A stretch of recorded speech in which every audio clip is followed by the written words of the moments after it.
سفارش چلے گی. جس کی طرف حافظ قرآن سفارش کر دے جہنم کا فیصلہ ہو گیا تھا, اللہ جہنم سے جنت میں ڈال دے گا.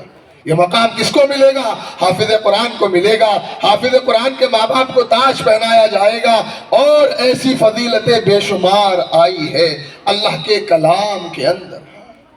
اسی لیے ان حفاظ کرام کو پوری قدر کے ساتھ دیکھیں. میں ایک واقعہ سنا کر چلا جاتا ہوں, آپ سے معذرت کے ساتھ عرض کرتا ہوں, بات لمبی ہو رہی ہے.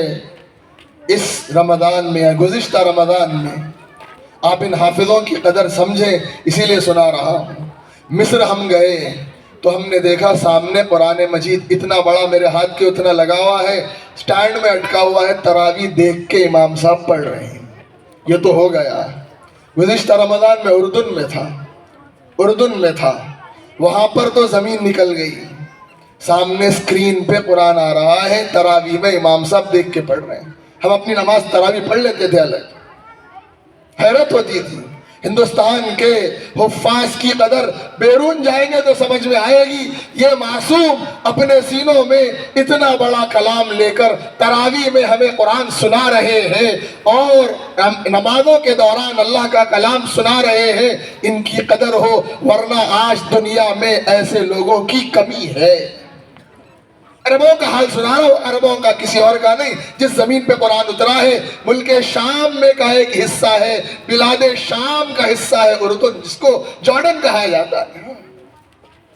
آج بزرگوں اسی لیے درخواست ہے کہ ان مدارس کے ساتھ جڑیں. بڑے خوش قسمت ہے وہ لوگ, نصیب والے ہیں کہ ایسے دینی جلسوں میں جن کو اللہ نے تعاون کرنے کا موقع دیا ہے. میں درخواست کروں گا بار بار اللہ کے نام پہ لگاتے رہیں. یہ مال لگ نہیں رہا ہے, محفوظ ہو رہا ہے. یہ محفوظ ہو رہا ہے. مرنے کے بعد ایک ایک نیکی کے جب میں اور آپ محتاج رہیں گے, اللہ پلٹا کے دے گا. کتنا دے گا؟ 10 گنا بڑھا کے دے گا. جتنا اخلاص ہوگا اتنا بڑھا کے دے گا. اسی لیے اخلاص کے ساتھ ہم کو ان خدمتوں میں لگنا ہے. طلبہ عزیز سے درخواست کروں گا کہ ہم خدمت کو مقصد بنائیں. مقدر کی روزی اللہ دے کے رہے گا.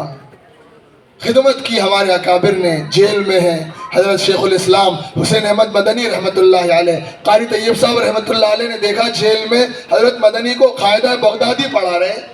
جیل میں دوسرے جیل کے لوگوں کو, قیدیوں کو قاعدہ بغدادی پڑھا رہے ہیں. وہی انسان جو دارالعلوم دیوبند میں بخاری شریف پڑھایا کرتا تھا, جب جیل میں آزادی کی وجہ سے جیل میں ڈالے گئے, جنگ آزادی میں قاعدہ بغدادی پڑھا رہے ہیں. قاری طیب صاحب کہنے لگے حضرت وہاں بخاری یہاں قاعدہ بغدادی.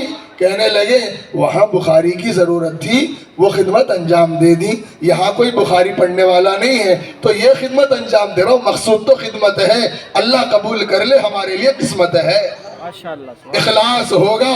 قاری صدیق صاحب باندھوی رحمۃ اللہ علیہ فرمایا کرتے تھے اخلاص ہوگا تو کل قیامت کے دن نورانی قاعدہ پڑھانے والوں کے پیچھے جتنی تعداد ہوگی, بخاری پڑھانے والوں کے پیچھے اتنی تعداد نہیں ہوگی. ہر کوئی بخاری تک نہیں پہنچتا, لیکن ہر کوئی نورانی قاعدے سے ہو کے گزرتا ہے. اتنی بڑی خدمت ہے, ایک ایک حرف کا پڑھا دینا, ایک ایک حرف کا سمجھا دینا. اس قدر کو اپنے دلوں میں لینا ہے اور آ کر اپنا وقت نکال کر قرآن سیکھنے کی فکر کرنا ہے. اس کے پیغام کو امت تک پہنچانے کی فکر کرنا ہے. ہم پہنچیں گے تو امت مرتد ہونے سے بچے گی, امت مرتد ہونے سے بچے گی. اسی لیے بزرگوں ان دینی مدرسوں کی قدر اپنے اندر پیدا کریں اور مکاتب قرآنیہ سے اپنے آپ کو جوڑیں, اپنے نسلوں کو مدرسوں کے مکتب کے حوالے کریں اور علماء کو قدر کی نگاہوں سے دیکھیں. اپنے آپ کو مستثنا کر کے کہہ رہا ہوں, میں تو اس قابل واقعتاً نہیں ہوں, لیکن صاف کہہ رہا ہوں. ایک اللہ والے کا جملہ ہے, یاد رکھنا اللہ جس کو ہلاک کرنا چاہتا ہے اس کو علماء کے پیچھے لگا کے چھوڑ دیتا ہے. اللہ جس کو ہلاک کرنا چاہتا ہے, پھر دلیل میں پیش کیا من عادی لی ولیا فقد آذنتہ بالحرب, جو کوئی میرے ولی کو تکلیف دے گا میں اس کے ساتھ اعلان جنگ کر رہا ہوں. اسی لیے اللہ کے نبی علیہ السلام نے فرمایا تھا طالب علم بنو, عالم بنو, علم سے محبت رکھنے والے بنو, چوتھی قسم میں سے مت بنو ورنہ ہلاک ہو جاؤ. اسی لیے ہم کو اس کی فکر کرنا ہے, جو علماء سے محبت رکھتے ہیں, دینداروں سے محبت رکھتے ہیں, اللہ ان کی نسلوں میں علماء کو پیدا کرتا ہے. اللہ ان کی نسلوں میں حفاظ کو پیدا کرتا ہے۔ جنہوں نے محبتیں نہیں کی، اللہ نے حالات، تاریخ بتاتی ہے ان کے حالات کیسے کیسے ہو گئے۔ یہ بہت اونچی محنتوں میں لگے ہیں۔ اسی کے ساتھ ہم کو بھی قرآن کی خدمت کے ساتھ دین کی خدمتوں میں لگنا ہے۔ امت کی ماؤں اور بہنوں سے درخواست کرتا ہوں کہ اپنے گھر کے مردانے کا ذہن بنائیں کہ عورت میں منوانے کی صفت ہے۔ جب عورت ٹھان لیتی ہے تو اپنے بچوں کو مدرسے کے رخ پہ لا لیتی ہے۔ عورت دیندار بنتی ہے تو خاندان دیندار بنتا ہے، عورت بے دین ہوتی ہے تو خاندان بے دین ہوتا ہے۔